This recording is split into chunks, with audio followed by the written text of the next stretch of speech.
Two basic education employees have been suspended and are likely to face criminal charges after a breach was detected during the marking of the 2025 matric exams. Minister Siviwe Gwarube confirmed that the breach, uncovered through the department's internal monitoring systems, already flagged pupils from several schools in Pretoria. A special task team has now been established to determine the scale of the problem. Newzroom Afrika's Nasipisame filed this report. The Department of Basic Education has confirmed a breach involving 2 employees and 26 learners across 7 Pretoria schools after suspicious answer patterns were flagged during the marking of the 2025 matric exams. The contravention has now raised serious concerns about how the papers were accessed. The breach occurred at the offices of the DBE, where question papers are set. Of the 162 papers that we had set, 7 papers were accessed prior to the examination. These are English Home Language Paper 1, 2 and 3, Mathematics Paper 1 and 2, Physical Science Papers 1 and 2.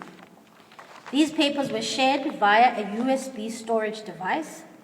The spread seems to be confined to 7 schools in a specific area in Pretoria. The contravention has now raised serious concerns about how the papers were accessed. The suspect involved is an employee of the DBE who has a child in grade 12. Evidence suggests that she received the question paper from another DBE employee who works within the examination unit. Our investigations show that this incident was limited to a few individual learners across 7 schools in the Pretoria area.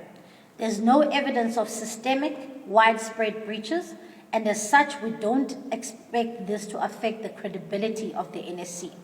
With the source now linked to internal staff, the department has taken swift action. One is not allowed to be in possession of stolen state property, and that is the element in which we have reported to the SAPS. Individuals who are found guilty, if found guilty, again, we have to be extremely careful here. Any candidate who's found guilty to have cheated in an examination period is sanctioned to not be able to write in 3 exam cycles. A national investigative task team is now working around the clock to trace the full extent of the breach and make recommendations.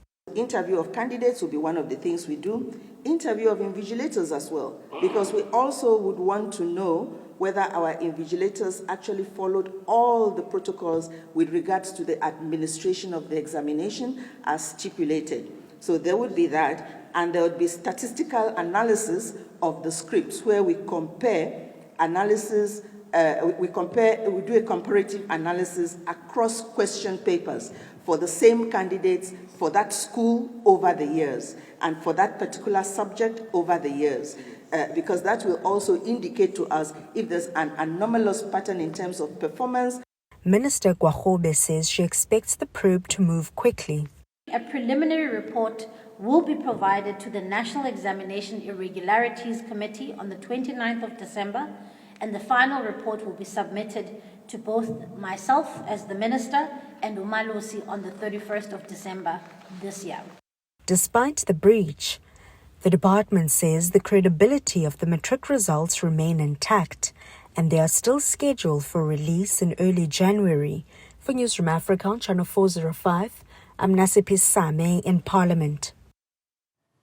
Umalusi says the ongoing investigation into suspected matric exam irregularities will not delay the release of results for pupils who are not implicated.